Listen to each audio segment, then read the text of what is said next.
yes, guys, this is going to be the fun list. It's time to talk about my top 10 worst pieces of shit that I've seen in 2011. And yes, 2011, like I said before, it is the year where I started watching a lot of movies. I try to see all the movies as possible in that year. And yes, I saw a lot of shit movies. Why? Because I was a curious kid. And that's when I started to love movies, like, a lot. So, 2011 is kind of a special year for me. But at the same time, I saw a lot of bad movies in 2011. Some of them I thought, I liked it back then, 2011. Then I watched it again, I'm like, why did I like those movies? Those movies are going to be on my list. And if you like those movies that are on my worst list, that is absolutely fine.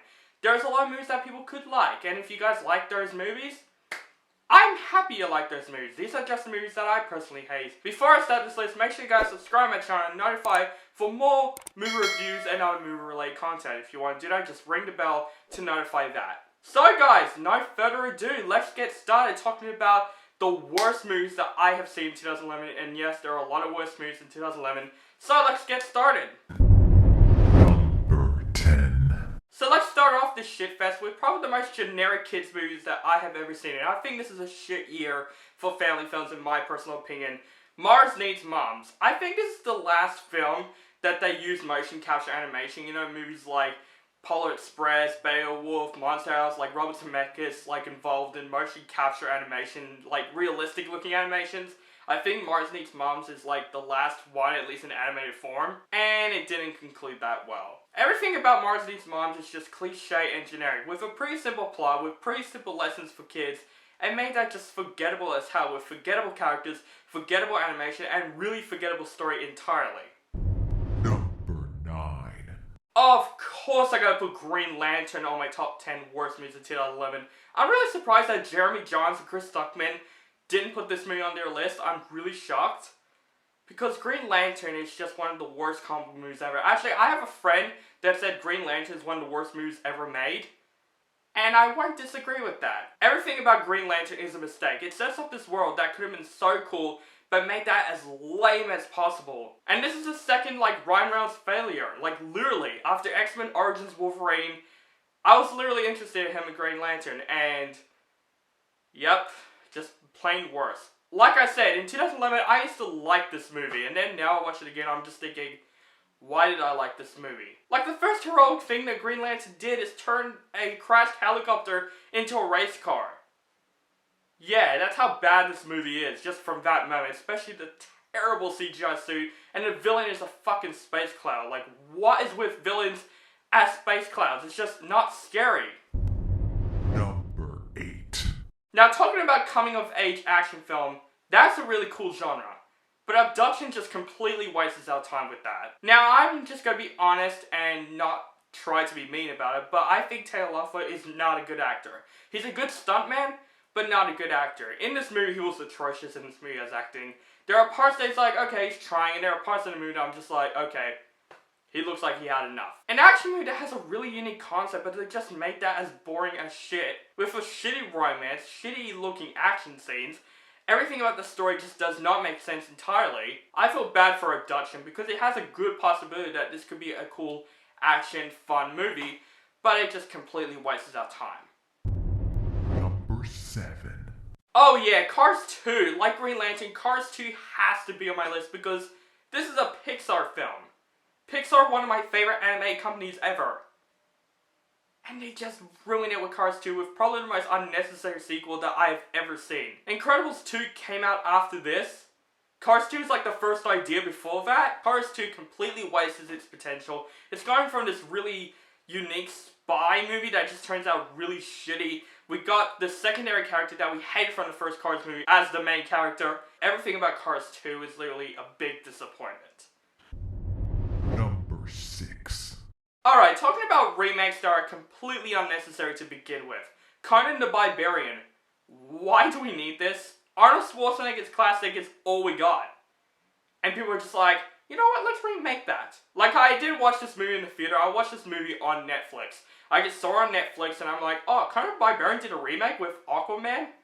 Okay, maybe it's a guilty pleasure. And no, it isn't. It was just boring as shit. Number 5. Alright guys, up to my top 5 worst movies of 2011. we're almost there, guys. We're almost to the end of this shit list. These are the 5 movies that I saw in a theater. In a theater.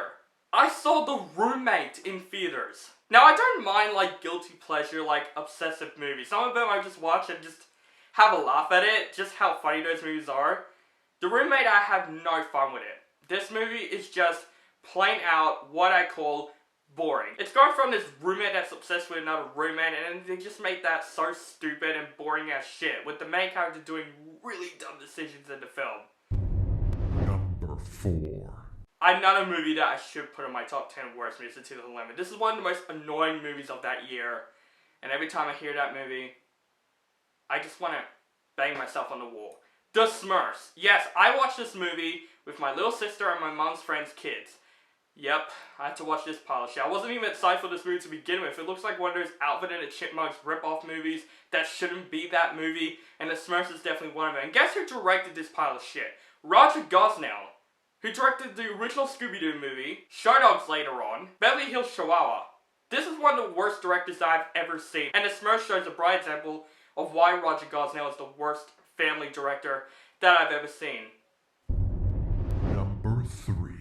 Now, usually I'm not a fan of splitting 2 parts with part 1 in the splitting 2-part series, but I would say Twilight Saga Breaking Dawn Part 1 makes the other part 1s of the splitting 2 parts finales at least better.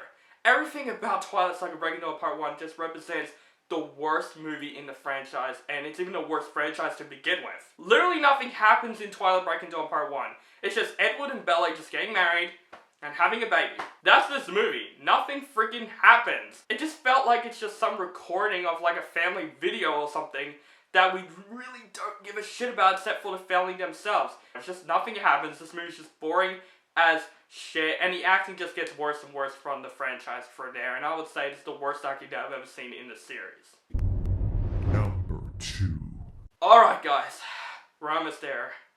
2 and 1. These are the movies that I recall at least like the worst movies ever made. And it's pretty hard. Those 2 I can like switch them over.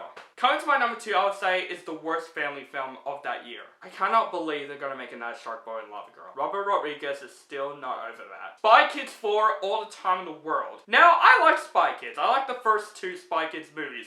They're just nostalgic. They're childhood classics in my opinion. Spy Kids 3 was hilariously bad, with terrible special effects. Spy Kids 4 is what I call unnecessary. They just made it for this aromascope things, which I haven't actually experienced that, and I'm kind of glad I did, because I heard the 4D like aromascopes are just pieces of shit. Everything about Spy Kids 4 is a representation of how they made kids so dumb than they actually is. Robert Rodriguez, I thought you quit after this, making kids movies, but now you're making another Shark Boy and Lava Girl. I'm not even fucking kidding. What could be worse than that shit? Number 1. Oh yeah, there is the worst movie than Spy Kids 4. My number 1, the worst movie that I have seen in 2011. I honestly don't want to talk about it. The more I talk about it, the more I just want to bang my head on the wall. My number 1 is represented in 3 words. And switch them around. Jack and Jill. I'm leaving this finger up. Because that's what this movie freaking deserves. Adam Sandler. From The Wedding Singer to Happy Gilmore, Billy Madison to Jack and Jill. What happened? You used to be so funny in those 3 movies. And now you play 2 characters. One of them's a woman. This movie's trying to be funny, which is not. The point of a freaking comedy, it's supposed to make you laugh. Jack and Jill, not 100%, 1000% fails at its own fucking hands. I'm sorry, excuse my language. But every time I think of Jack and Jill, I just think to myself, who is responsible? Whose idea is it to make this pile of shit? I know it's Adam Sandler. I know he's one of them. And Al Pacino's in this movie! We feel bad that Al Pacino's in this movie. Just from that ending of the film when he says, turn it off and get rid of the tape. I think he's mentioning the movie. You can tell. Jack and Jill is definitely the worst comedies I've ever seen. One of the worst movies I've ever seen. And definitely the worst movie that I have seen in 2011. We're done, guys. We survived. I survived. We all survived. Talking about my top 10 worst movies of 2011. There's going to be more worst lists to come. And it's going to get more fun and fun. 2011 is done, and now it's time to go to one of my favorite years of movies, 2012, where there's so many fantastic movies that came out in 2012. So look forward for 2012 next week. Thank you guys for watching 2011 week. Hopefully you guys like my 2010's last decade week franchise videos. I don't know what to call it. I'm enjoying it. Hopefully you guys enjoy it. Guys, let me know in the comments below, what are your top 10 best and worst movies of 2011? I want to know in the comments below. I really want to know what movies you hate that year and what movies that you like that year. Make sure you guys subscribe to my channel, notified for my latest reviews, and make sure you guys follow me on Facebook, Stardust, Instagram, Twitter.